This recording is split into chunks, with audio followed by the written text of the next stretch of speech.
এখন দেখো যে এই যে অরেঞ্জ সেলগুলো, এগুলো সব আউটপুট, এইগুলা কোনোভাবে রিমুভ করা যাবে না। রিমুভ করা যাবে না মানে এরকম না, রিমুভ করলে তুমি যে প্যাটার্নে ক্যালকুলেশন করতেছো সেটা চেঞ্জ হয়ে যাবে, আবার নতুন করে ফর্মুলা ডেভেলপ করতে হবে বা লিখতে হবে তোমাকে। তারপর ডেট, জব, লেভেল, স্টোরি, এগুলো তোমরা প্রথমে একটা তৈরি করে নিয়ে লিখে নিলাম। দেখো আমি আর্ট আর ক্যালকুলেশন দেখাচ্ছি। প্রথমে আর্থ এক্সকাভেশনে কি লাগবে, লেন্থ, উইথ আর হাইট, এই তিনটা জিনিস লাগবে।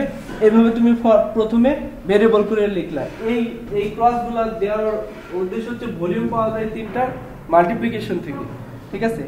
এখন এই তিনটা লেখার পরে এই ফর্মওয়ার্কটা প্রথমে তোমাকে তৈরি করে নিতে হবে।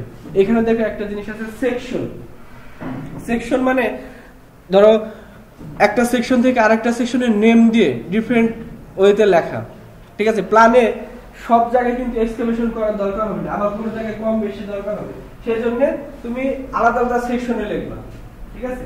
সেকশনের লেন্থ তুই শুধু বসাই দিবা। প্রথম একটা ঘর কিভাবে ডেভেলপ করবা সেটা দেখো। প্রথমে এই ঘরটা তৈরি করলাম। এগুলা এই যে কালার, এগুলো এই যে এখান থেকে ফিলিং দেওয়া নেওয়া যাবে। তুমি যেখানে ইনপুট ঘরটা রাখবা সেখানে সাদা রেখে দিবা, অথবা তোমার মতো করে ডেভেলপ করবে। এরকম না যে আমি যেভাবে করছি এরকম করতে হবে তোমাকে, ডিফারেন্ট কালার অথবা ডিফারেন্ট সিম্বল দিয়ে তুমি যেভাবে বুঝাইতে পারো সেভাবে হবে।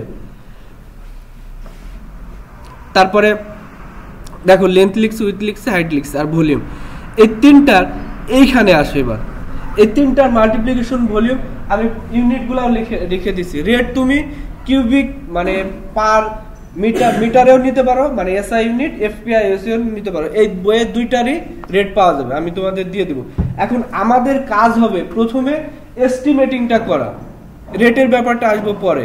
আমরা রেট নিয়ে এখন আপাতত মাথা ঘামাবো। টোটাল এক্সেল বিল্ডিং এর এস্টিমেটিং যখন হয়ে যাবে, এই যে সামারি এখানে তৈরি হয়ে যাবে, তখন আমরা রেট বসাবো, ঠিক আছে। যাই হোক, এখন এই জিনিসটা কিভাবে আসছে, তোমরা এক্সেলে যদি কাজ করে থাকো, এক্সেলের যে এই যে সেলগুলা থাকে এইখানে কন্ডিশনাল কোনো ফর্মুলা নিতে পারে না। যেরকম ইফ কোনো প্রোগ্রামিং বলে দিলে যে এটা যদি না হয় তাহলে অমুক সেলে যান, এরকম কোনো কন্ডিশন নিতে পারবে না। একটার সাথে আরেকটা মাল্টিপ্লিকেশন অথবা যত কমপ্লেক্স ফর্মুলা হোক, তুমি যদি এক্সাক্ট মানে ফর্মুলা লেখার একটা ব্যাপার সেবা থাকে, অনেক সময় দেখছো ধরো এরকম যদি থাকে, কি ঝামেলা হবে বলতো এক্সেল শিটে? হ্যাঁ, এরকম ঝামেলা থাকে, মানে আগে প্লাস হবে না আগে মাল্টিপ্লিকেশন হবে। সেজন্য তুমি যদি ডিফাইন করতে পারো যে আগে মাল্টিপ্লিকেশন হবে, তাহলে মাল্টিপ্লিকেশনটা ব্র্যাকেটের মধ্যে দিয়ে দাও, পরে ওর সাথে অ্যাড হবে। এই কন্ডিশন যদি তুমি ঠিক রাখতে পারো, তাহলে এক্সেল যে কোনো ফর্মুলা ইকুয়াল দিয়ে তুমি সেই ফর্মুলাটা লিখবা, সেটা সেই ফর্মুলার আউটপুট তোমাকে দিয়ে দিবে। ইভেন অনেক মানে হিউজ নাম্বার অফ সেল যদি তুমি অ্যাড করতে চাও, একটা রেখের সাথে মাল্টিপ্লাই করতে চাও বা কোনো ফ্যাক্টর অ্যাড করতে চাও, সবগুলাই সে নিতে পারবে। এখন এই সেল কিভাবে আসছে, দুইটা ব্যাপার থাকে এক্সেল শিটে। একটা হচ্ছে কলাম, এই কলাম আর এই রো। তুমি দেখো এই কলামের এখানে আমি যদি পয়েন্টটা রাখি, তাহলে দুই জায়গায় দেখো অ্যারো দেখাচ্ছে F আর 7, তার মানে ওই সেলের লোকেশন F7, F নাম্বার কলামে আর 7 নাম্বার রোতে আছে।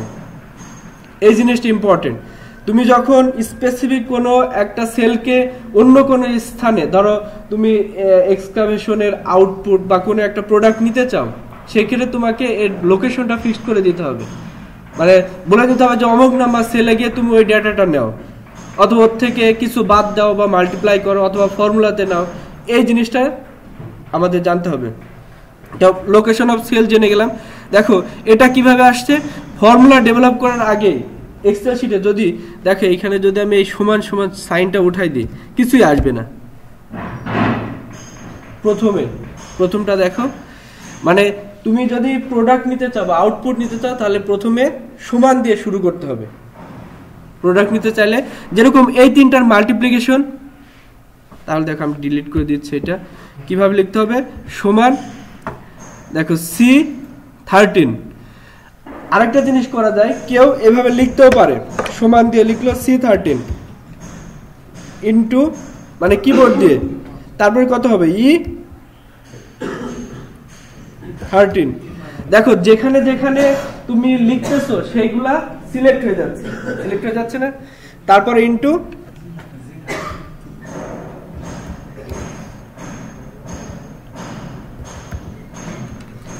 এবার যদি তুমি এন্টার দাও তাহলে ওর ভলিউম ক্যালকুলেশন হয়ে গেল। আবার এভাবেও করা যায়, মানে সেলগুলো যদি ঝামেলা না করতে চাই যে আমি ডিফাইন করতে পারতেছি না, এই যে প্রথমে এই সেল দিলা, দিয়ে ইনটু এই সেল,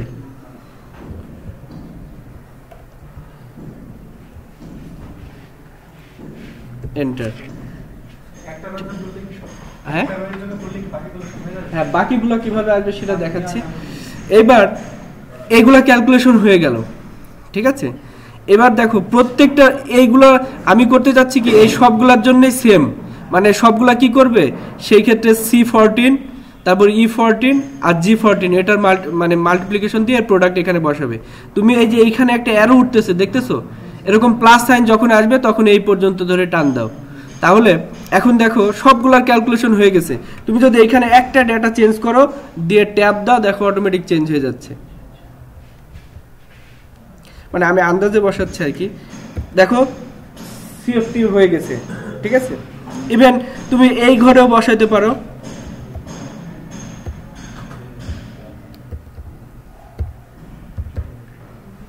সরি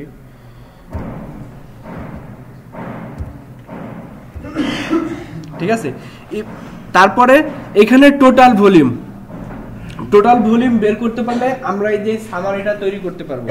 তোমরা এই পর্যন্ত ম্যানুয়ালি শিখো নাই।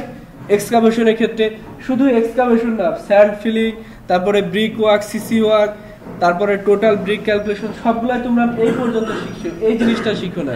এখান থেকে রেটিংটা পাওয়া যাবে, যাই আমরা শিখে দেবো আস্তে আস্তে। এখন টোটালটা কিভাবে পাবা, এখানে দেখো ইকুয়াল ফর্মুলা লিখতে হবে, ইকুয়াল লিখে সাম একটা জিনিস করা যায়। হ্যাঁ, এই যে যেখান থেকে শুরু হয়েছে ইন্ড হচ্ছে এইচ, মানে স্টার্টিং এইচ 12, এইচ 13, এই যে এখান দিলে এইচ 13 আর ইন্ড হচ্ছে এইচ 22, সেটাই লেখা আছে। দেখো সামেশন ইকুয়াল সামেশন ব্র্যাকেট দিয়ে এইচ 13 টু এইচ 22। আবার আরেকটা জিনিস করা যায়, প্রত্যেকটা তুমি এইভাবে করা যায়, ইকুয়াল দিয়ে ধরো এই একটা সেল প্লাস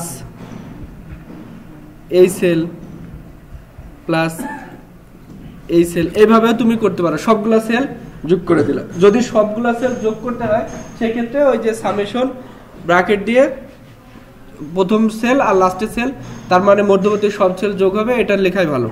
তো যেভাবে লেখো কেউ অসুবিধা নাই। হ্যাঁ হ্যাঁ, সাম হচ্ছে ইকুয়াল দিয়ে SUM ব্র্যাকেট দিবা স্টার্টিং এইচ 13, দেখো সিলেক্ট হয়ে যাচ্ছে টু এইচ 22। দেখো সবগুলা এই কলামের সবগুলা সেল সিলেক্ট হয়ে গেছে এইচ 13 থেকে এইচ 22 পর্যন্ত। এবার এন্টার দাও, তাহলে কত কিউবিক ফিট এক্সকাভেশন লাগবে সেটা হয়ে যাচ্ছে।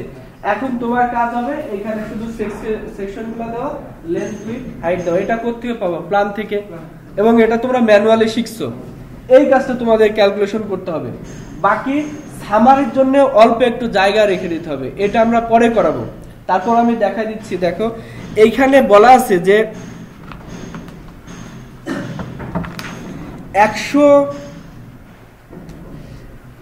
1000 CFT ওয়ার্কের জন্য, 1000 CFT এক্সকাভেশন ওয়ার্কের জন্য ওই যে বললাম অর্ডিনারি লেবার লাগবে 5 জন, স্কিল লেবার লাগবে 1 জন, আর tools plan protecting maintaining clearance price lump sum লাগবে 61.25 টাকা। তার মানে এইখানে কিভাবে আসছে, প্রথমে এই সামারটা যখন তৈরি করবো এর জন্য প্রথমে জায়গা রেখে দাও তোমরা। আমি এই যে লেবার কতগুলা, যদি কেউ বইটা কিনতে পারো সবাই তাহলে তো ভালোই হইতো। না, এর কোনো সফট কপি নাই আমার কাছে। এখন দেখো এটা এই সামারিটা এই পর্যন্ত করতে পারলে বাকিটুকু আমি সবাইকে বলে দেব, একবার করে বলে দিলে হবে। এবং এগুলো সবই এক্সেল শিট থেকে আসবে, কোনো অসুবিধা নেই। দেখো অর্ডিনারি লেবার লাগবে 5 জন, 100 মানে 1000 কিউবিক ফিট ওয়ার্ক এক্সকাভেশন ওয়ার্কের জন্য অর্ডিনারি লেবার লাগবে 5 জন। এখানে তুমি ফর্মুলাতে লিখে দাও। দেখো তার মানে কি 100 সিএফটি এক্সকাভেশনের জন্য লাগবে 5 জন, তাহলে 5/1000 ইনটু এই যে এটা, তাই না? এটা হচ্ছে ভেরিয়েবল হিসেবে রাখতেছো তুমি। এটা এন্টার দিলেই টোটাল কতজন অর্ডিনারি লেবার লাগবে সেটা পেয়ে যাচ্ছে তুমি, ঠিক আছে? এখন এটা ফ্র্যাকশন আকারে রাখবা নাকি ম্যান? এখন এটা ফ্র্যাকশন আকারে রাখতে হবে। কথা হচ্ছে যে মানুষ তো ফ্র্যাকশন হতে পারে না, এটা তো একটা ওয়ার্ক, এরকম অনেক ওয়ার্ক থাকবে, সব মিলাই তো টোটাল লেবার। এই জন্য তোমাকে এখানে ফ্র্যাকশন আকারে রাখতে হবে, প্রত্যেকটা 2 দশমিক পর্যন্ত রাখবা, ঠিক আছে? ইভেন কস্টের ক্ষেত্রে 2 দশমিক পর্যন্ত কস্ট। আরেকটা এরপরে হচ্ছে অর্ডিনারি লেবারের থেকে কস্ট। অর্ডিনারি লেবারের কস্টে প্রথমে দেওয়া আছে যে একজন অর্ডিনারি লেবার পার ডেতে, মানে একজন অর্ডিনারি লেবার কত টাকা নেবে। একজন অর্ডিনারি লেবার 245 টাকা। দেখো তাহলে এর সাথে এই কোয়ান্টিটির সাথে যদি 245 গুণ করো তাহলে তুমি রেট পেয়ে যাবা, কস্টটা পেয়ে যাবে তুমি। এখানে রেট না লিখে কস্ট লেখা বেটার ছিল।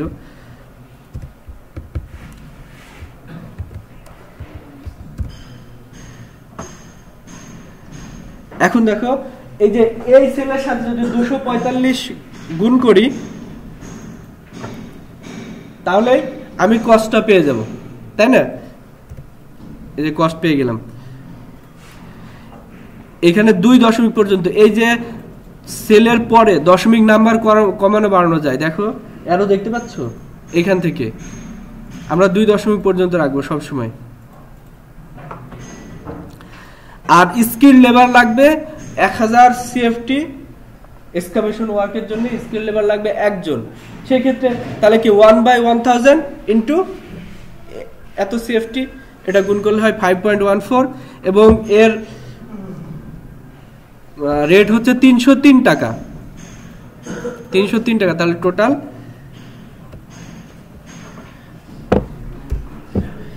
আর tools, plant, protecting, maintaining, stress dry এর জন্য লাগবে, মানে 1000 সিএফটি তে লাগবে হচ্ছে 61.25, যেটা বললাম। তাহলে 1000 সিএফটি তে যদি 61.25 লাগে, এত সিএফটি তে কত? তাহলে 61.25 ডিভাইড বাই 1000 ইনটু এই যে এই ভেরিয়েবলটা থাকলো, এই টোটাল কস্ট তুমি এখন টোটাল কস্ট এখান থেকে পেয়ে গেলাম। এখানেই শেষ না, এরকম অনেকগুলো ওয়ার্ক মিলাই তো টোটাল কস্ট, তাই না? বিল্ডিং এর কস্ট আসবে, সেখানে আসবো। তার আগে দেখো এখন যদি তুমি যে কোনো জায়গায়, এটা যখন তোমার একটা সেলের জন্য তুমি যখন কমপ্লিট ডিজাইন করে ফেললা, তখন যদি তোমার অনেকগুলা যেরকম অ্যামাউন্টে আসুক অটোমেটিক সব চেঞ্জ হয়ে যাবে, সব চেঞ্জ এইখানে চেঞ্জ হয়ে যাবে, টোটাল কস্টও চেঞ্জ হয়ে যাবে। তোমাকে এইখানে আর কিচ্ছু করা লাগবে না একবার ইনপুট দেওয়ার পরে। তার মানে তুমি যদি একটা এক্সেল শিট এইভাবে এই পিডব্লিউডি রেট শিডিউল দেখে চেঞ্জ করে তৈরি করে ফেলতে পারো, তাহলে যত বড় ওয়ার্কই হোক তোমার জন্য খুবই সিম্পল হয়ে যাবে। কিন্তু এটা ডেভেলপ করা তোমার এখন একটু কঠিন। এখন শিখতে হবে কেন? এখন আমি তো এটা সাপ্লাই দিলে তোমরা করতে পারো। ইভেন দেখা যাচ্ছে অনেক বড় ভাইদের কাছে খোঁজ করলেও এরকম এক্সেল শিট পাওয়া যাবে। শিখতে হবে কেন? এরকমও তো কথা থাকে। এই ওয়ার্কটা তো যে ইনপুট দিয়ে দাও এখানে লেন্থ উইথ হাইট, এটা যে এই আমাদের বিল্ডিং ইঞ্জিনিয়ারিং বলি বা যে কোনো ইঞ্জিনিয়ারিং রিলেটেড যে পড়ে না তাকে দিলেও লেন্থ উইথ হাইট বসাই দিতে পারবে। তাহলে তোমার আর তার মধ্যে ডিফারেন্সটা কোথায়? এটা ডেভেলপ করতে হবে কেন? না, এটা না, ব্যাপার হচ্ছে কি, দেখো এই রেট সবসময় এক থাকবে না, ঠিক আছে? সে যখন বসাবে এই অ্যামাউন্টটা কিভাবে আসলো সে কিন্তু জানে না। রেট এটা 16-15 সালে আবার বের হবে, মানে 16 সালে 15 সালেরটা বের হবে, প্রতি বছর আপডেট হয়। ইভেন কিছু স্পেশাল কন্ডিশন থাকে যে এই আইটেম অ্যাড করতে হবে, সেটা কিভাবে অ্যাড করতে হবে সে পারবে না, সে অন্ধের মতো শুধু বসাইতে পারবে। এখন তুমি 10টা সেকশনের জন্য এই এক্সকাভেশন করলা, দেখা যাচ্ছে বিশাল বড় একটা প্ল্যান এসে গেল, সেখানে 20টা সেকশন লাগবে, সেক্ষেত্রে সে কি করবে? সে কিন্তু এর বাইরে যেতে পারবে না। কিন্তু তুমি পারবা, তোমার হাতে যদি এরকম একটা ফরম্যাট থাকে তুমি সেল অ্যাড, এই যে এইখানে দেখো, ধরো সেকশন তোমার এত বেশি হয়ে গেল যে আরো সেকশন বাড়াইতে হবে, এখানে জাস্ট এই যে দেখো এখানে সিলেক্ট করলে ওই বরাবর কলামটা সিলেক্ট হয়ে যাচ্ছে, ইনসার্ট কলাম দিয়ে দাও, কলাম বেড়ে যাবে, তুমি যতগুলা সেকশন যোগ করতে চাও সবগুলা যোগ হবে এবং সবগুলাই এই ফর্মুলার মধ্যে অটোমেটিক্যালি মানে ফর্মুলা ডেভেলপ করে নিচ্ছে সে, ঠিক আছে। এখন এই যে কস্টটা পাইলাম, এই কস্টটা আমাকে টোটাল কস্টে নিতে হবে। এরকম একটা কস্টিং শিট থাকবে আমাদের, দেখো এখানে কস্ট, এই এক্সেল শিটে অনেকগুলা শিট খোলা যায়, এখানে জাস্ট ক্লিক করবা নতুন শিট খুলে যাবে, ইভেন ডিলিটও করে দিতে পারবা।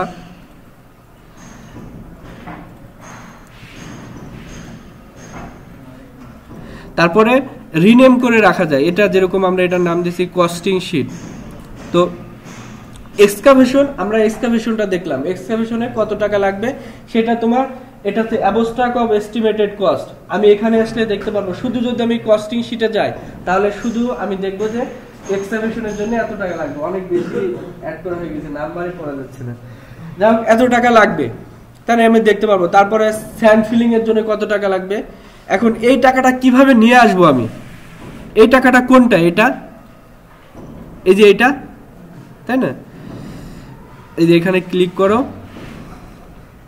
এটা আমি দেখাই দিচ্ছি, ইকুয়ালস দাও, ইকুয়ালস দিয়ে আমাকে এই যে আর্ট ওয়ার্কের এই কলামটা ওখানে অ্যাড করতে হবে, এইখানে দিয়ে এন্টার দাও, তাহলে এই যে এখানে চলে আসতেছে, মানে আর্ট ওয়ার্ক শিটের H30 সেলের নাম্বারটা এখানে অটোমেটিক্যালি চলে আসবে, সেটা আমি করে নিলাম। ইভেন তুমি যদি আরো সেল অ্যাড করো, কারণ আমি বললাম যে 20টার মতো সেল করা লাগবে আমাদের, একটা এক্সেলের স্প্রেডশিটের মধ্যে 20টা এরকম আলাদা আলাদা শিট থাকবে, তো এই 20টাকে তোমাকে আলাদা আলাদা করে এভাবে অ্যাড করতে হবে এবং কস্টিং শিটটা থাকবে সবার শেষে, এভাবে অ্যাড করে নিলাম। এবং দেখো গ্র্যান্ড টোটাল বা টোটাল কস্ট, তার মানে কি এই যে অনেকগুলো আইটেম থাকবে, serial number, name of work, অনেকগুলো আইটেম থাকবে, সবগুলার কস্ট মিলায়ে এই যে এখানে টোটাল কস্ট, এটা কত হবে, এটা হবে এইচ সামেশন E116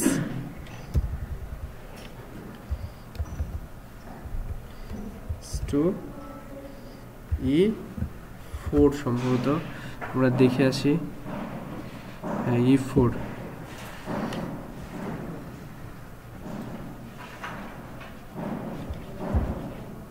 এন্টার দাও। এখন এরকম যদি যখন তুমি একটার পর একটা সিরিয়ালি তৈরি করবা তখন চেঞ্জ করলেই একেবারে টোটাল কস্টিং এর উপর ইফেক্ট পড়বে। এই যে এইখানে তুমি যদি একটা জিনিসের এখানে চেঞ্জ করে দাও বা কোনো কিছু অ্যাড করো তাহলে কিন্তু অটোমেটিক্যালি সবগুলোর উপরেই ইফেক্ট পড়ে যাচ্ছে, এখানকার উপরে ইফেক্ট পড়তেছে, এই সবগুলোর উপরে, ইভেন কস্টিং শিটও চেঞ্জ হয়ে যাচ্ছে। মানে তুমি যদি একবার এক্সেল শিট ডেভেলপ করতে পারো তাহলে যে কোনো বিল্ডিং এর এস্টিমেট করা এবং রেট বের করা খুবই সহজ হবে। এখন গেল আর্ট ওয়ার্ক, এই যে ফর্মুলাগুলো ডেভেলপ করতেছো এইগুলা তোমরা ম্যানুয়ালি করছো, এখন ডেভেলপ করতে পারবে না। এখন দেখো ব্রিক সোলিং এর জন্য হয়, তোমাদের কাজ হবে এই পর্যন্ত করে রাখা আর সামারি লিখে এই অংশটা বাদ রাখা, এটা আমরা পরে করব, ঠিক আছে। সামারি লিখে দেখা যাচ্ছে 5-6টা সেল, বেশি করে সেল লিখে দিলেও অসুবিধা নেই, কম রাখলেও অসুবিধা নেই, কারণ এনি টাইম তুমি নাম্বার অফ রো বা সেল তুমি অ্যাড করতে পারো, অসুবিধা নেই, ঠিক আছে। শুধু সামারি লিখে দেবা নিচে এবং এই পর্যন্ত ক্যালকুলেশনটা তোমরা যেটা ম্যানুয়ালি করছো সেই প্রসিডিউর অনুযায়ী ফর্মুলা ডেভেলপ করে এই পর্যন্ত রেখে দিবা। 3 নাম্বার, ও এটা হচ্ছে এক্সকাভেশন ওয়ার্কের জন্য tools, plan, protecting, maintaining, trenches dry. ওই দেখা যাচ্ছে যে যদি ওই যে গ্রাউন্ড ওয়াটার টেবিল খুব কাছাকাছি হয়, ড্রাই করার জন্য কিছু কস্ট লাগে, তো এই বইয়ে বলা আছে লামসাম লাগবে 100 সিএফটি, মানে 1000 সিএফটি এক্সকাভেশন ওয়ার্কের জন্য 61.25 টাকা, বুঝতে পারছো? তো সেই হিসেবে এত সিএফটির জন্য কত টাকা লাগবে সেটা এখানে সরাসরি বসানো, এখানে কোয়ান্টিটি তো আসবে না, কোয়ান্টিটি আসবে তোমার এর উপরে টোটাল ইফেক্ট 1000 সিএফটির জন্য লাগবে 61.25 টাকা। তাহলে এত সিএফটির জন্য কত টাকা লাগবে? তো সামারির এই অংশটা এখন করা লাগবে না, শুধু লিখে রাখবা, কিন্তু এই পর্যন্ত করতে হবে, তোমাদের কাজ হবে সেটা। এখন স্যান্ড ফিলিং, তারপর দেখো এই যে এখানে দেখো ব্রিক সোলিং। ব্রিক সোলিং এর জন্য কি মানে কত স্কোয়ার এরিয়া লাগে সেটা, তাহলে লেন্থ আর উইডথ এবং সেকশন। এই যে সেকশন এগুলাকে অন্য নামও দিতে পারো তুমি, আইটেম নাম্বার, তারপরে মানে যেভাবে তুমি ডিফাইন করতে পারো। তোমরা অনেক সময় সিম্বলিক ইউজ করছো ম্যানুয়ালি, আমি দেখলাম, ওরকম ইউজ করার দরকার নেই, একটু ডিটেইল লিখবা, যেহেতু এখানে কাটাকাটির কোনো অসুবিধা নেই, মুছে লেখা যাবে। তারপরে এখানে এরিয়া ক্যালকুলেট করতে, এরিয়া থেকে আমার ব্রিক ওয়ার্ক পাওয়া যায় 100 স্কয়ার ফিট। 100 স্কয়ার ফিটের জন্য ব্রিক কয়টা? 300টা, 296 এর বেশি আসে আর কি, যেমন 300টা। তো সেখান থেকে টোটাল নাম্বার অফ ব্রিক, এখন টোটাল নাম্বার অফ ব্রিক পেয়ে গেলে যদি একটা ব্রিকের রেট আমি বের করতে পারি, তাহলে টোটাল কস্ট বের করতে পারবো। এই যে এখানে এই ওই আগের মতো এখানে লিখবা কোয়ান্টিটি, এখানে কস্ট, যদিও এখন আমাদের লেখা দরকার, এগুলো পরে বলবো। এখন দেখো সোলিং এর জন্য শুধু ব্রিক না, রেটটা কখন আসবে, ব্রিকের সাথে আর কি লাগবে বলতো?